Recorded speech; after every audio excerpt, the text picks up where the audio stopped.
শ্রীগুরু সংঘ পলাশী কাছড়াপাড়া।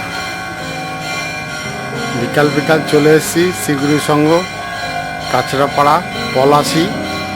আপনারা দেখবেন পুরো ভিডিওটা। এই আমি গেটের মধ্যেই দাঁড়িয়েছি, উপরের দিকে দেখুন, গেটটা দেখতে পাচ্ছেন।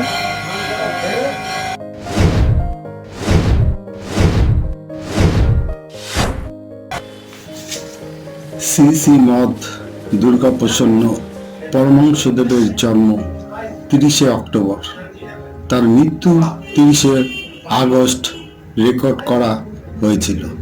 যতদূর আমরা জানি তার পিতার নাম ছিল পূর্ণ শ্লোকে উমাচরণ চক্রবর্তী এবং মাতার নাম চিন্তামণি দেবী।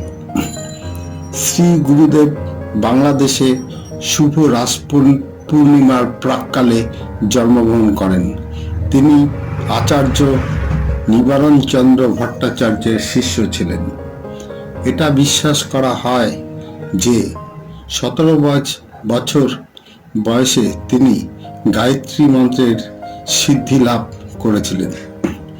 শ্রী গুরুদেব শুধুমাত্র হিন্দু ধর্মের প্রতি আগ্রহী ছিলেন না, সকলের প্রতি তার শ্রদ্ধা ছিল। সর্বজনীন শান্তির লক্ষ্যে পৌঁছানোর জন্য তিনি প্রতি বছর মহা অষ্টমীর প্রাক্কালে একটি মহাযজ্ঞের আয়োজন করেন।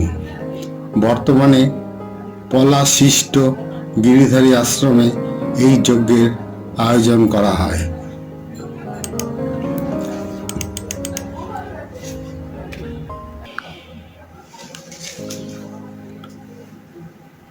কল্যাণ ও সাহায্যের চিহ্ন নিয়ে পৃথিবী ত্যাগ করার মূল উদ্দেশ্য নিয়ে পরিব্রাজক আচার্য বর শ্রীমৎ দুর্গাপ্রসন্ন পরমহংসদেব শ্রীগুরু সংঘ প্রতিষ্ঠা করেন।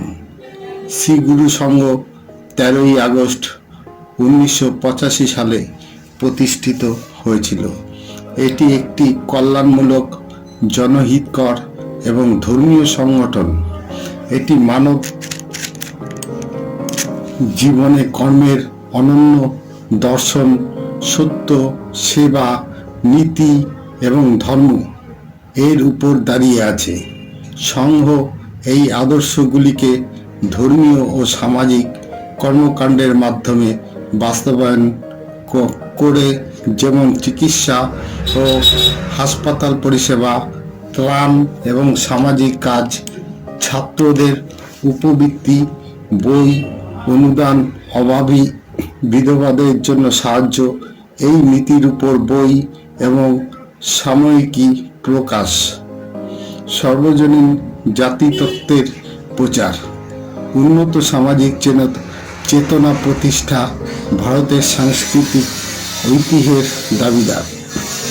তাদের ভারতে শ্রী গুরু সংঘের বিভিন্ন শাখা রয়েছে, যেমন ভুবনেশ্বর এবং তপোবনে, এবং একটি মার্কিন যুক্তরাষ্ট্রে প্রতিষ্ঠিত হয়েছে।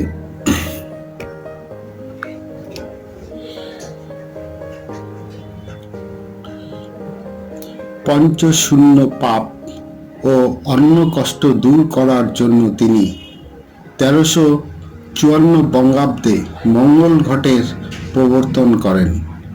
1357 বঙ্গাব্দে পলাশীতে তৈরি করেন শ্রী গুরু সংঘ ব্রহ্মচর্যাশ্রম, পরে যার নামকরণ করা হয় শ্রী শ্রী গিরিধারী আশ্রম।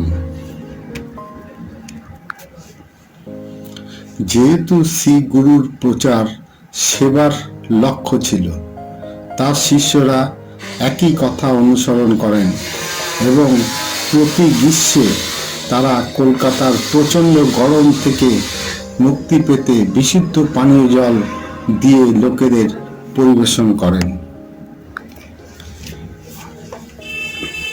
আজ আপনারা যে শ্রীগুরু আশ্রমটি দেখবেন তার নাম গিরিধারী আশ্রম। আপনারা কিভাবে এই আশ্রমে আসবেন?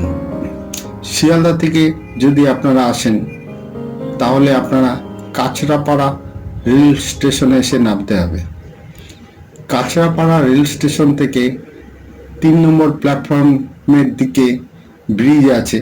আপনারা 3 নম্বর প্ল্যাটফর্মের ওই ব্রিজের উপর দিয়ে 3 নম্বর প্ল্যাটফর্মের ওপারে চলে যাবেন। ওই পারে ব্রিজ থেকে নেমেই আপনি অটো পেয়ে যাবেন। অটোকে বলবেন যে আমরা পলাশী শ্রীগুরু আশ্রম যাব বা গিরিধারী আশ্রম বললেই আপনাকে অটো একদম মন্দিরের গেটে আপনাকে নামিয়ে দেবে। টোটো ভাড়া 20 টাকা। এইভাবেই আপনাদের আসতে হবে। এখানে বিভিন্ন অনুষ্ঠানের দিন বিনা পয়সায় প্রসাদ পাওয়া যায়। প্রচুর ভক্তের সমাগম এখানে হয় এবং জায়গাটি প্রাকৃতিক পরিবেশের মধ্যে খুবই সুন্দর। আসলে অবশ্যই ভালো লাগবে। আমার এই ভিডিওটি যদি আপনাদের ভালো লাগে তাহলে লাইক, সাবস্ক্রাইব এবং শেয়ার করে দেবেন। এই ধরনের ভিডিও দেখতে চাইলে অবশ্যই সাবস্ক্রাইব করে রাখুন।